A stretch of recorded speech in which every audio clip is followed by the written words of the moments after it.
Hello, comrades. Commissar Bro here today with Shopkeep 2. That's right. This is the sequel to Shopkeep, and right now it's in early access. The game as it stands is a lot of fun, and you can see my little shop here.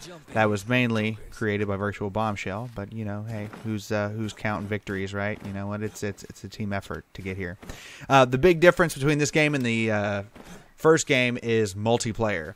There's now 4-player co-op where you and your friends can all actually come in and run a shop together.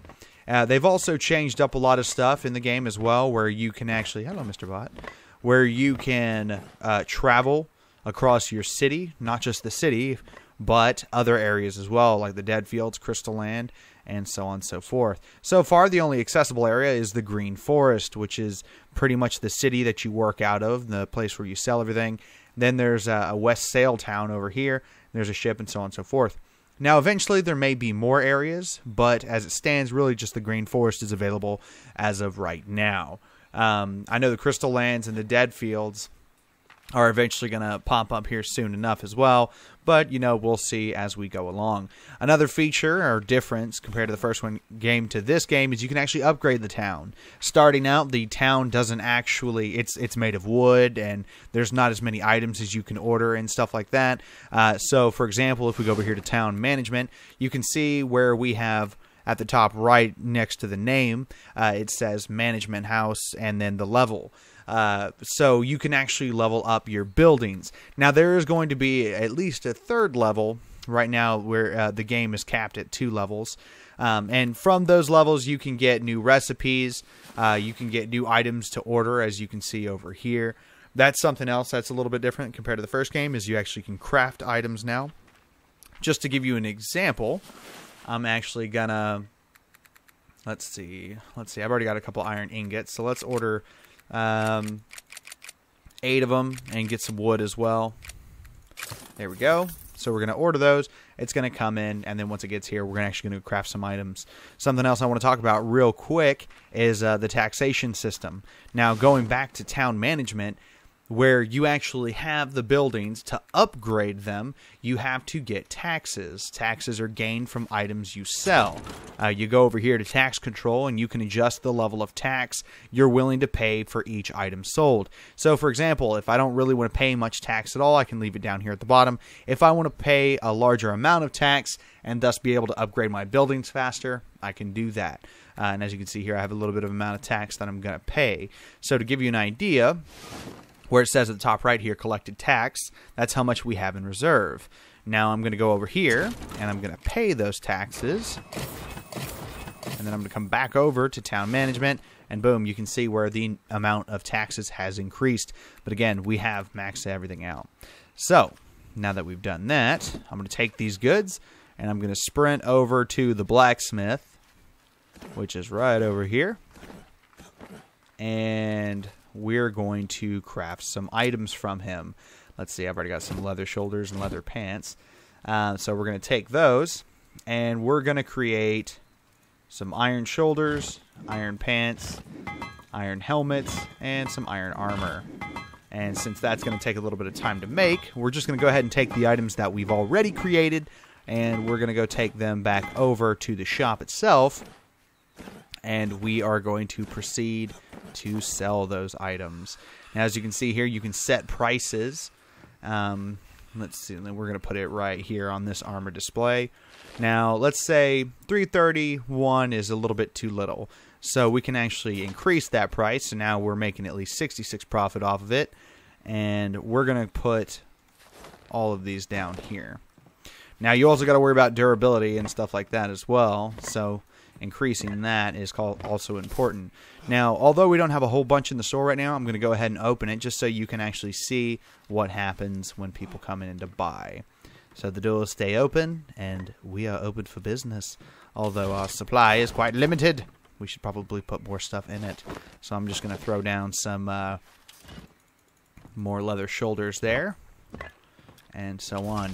While the store is actually open, you can pretty much, you want to stay in the store to make sure that no one's stealing anything, to make sure that you're cleaning up any trash that may pop up.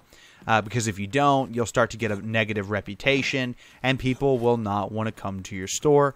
And if you max out the bad reputation, people will actually, an angry mob will come in and ransack your store and just completely destroy everything. And we don't really want that to happen. And boom, look at that. We sold a mana potion, or a mirror potion. Pretty much a mana potion. Same thing, right? Now, if a thief actually... Look at this guy, just dropping his trash here like a slack-ass dude. Anyway, so now if a thief actually shows up and steals something, you can attack them. Attacking them, basically, in this case, shooting them with an arrow, will make them drop the item that they stole. And pretty much you can pick the item back up and put it back in the shop. Consumables do not expire.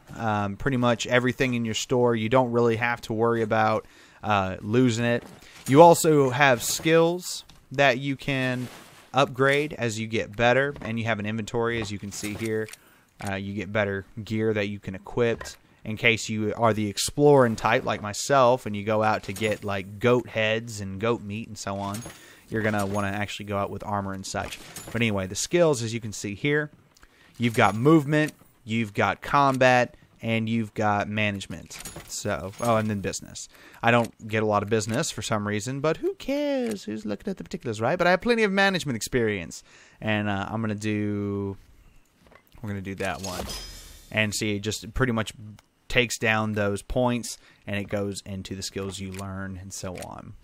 So yeah, those are all the skills in the game. You know, combat gives you more health, makes you use less stamina per attack, so on and so forth. Just makes you a more effective fighter.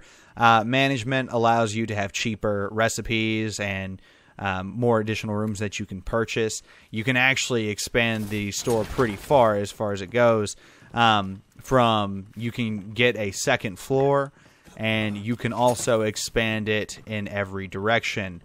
Going outwards, that left and right, and then one tile back for each. So pretty much you can have a really big store in general. Anyway, there's a lot of stuff going on with ShopKeep too. So that kind of brings me into where's my opinion of it currently as it stands. Well, I'd say it's actually pretty good. I think there's a lot of negative opinions currently on Steam for it, which I'm kind of surprised about. I think a lot of them are revolving around bugs and issues like that. Now, I will say, when I first started playing the game, I was a little bit more negative regarding it.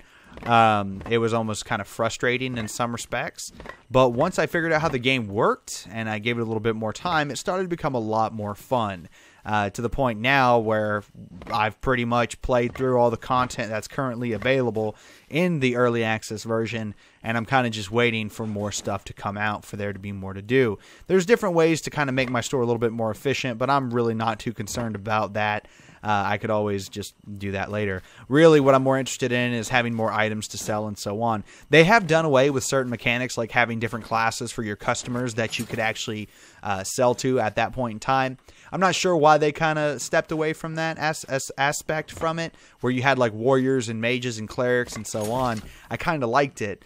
However, pretty much you'll see the same thing. Like this guy here, you can clearly tell he's probably a wizard or a mage or whatever, and he came in and he bought a mana potion. Makes sense. But then you'll see individuals like this who are wearing a leather cowl, but then they have a staff. So are they a wizard?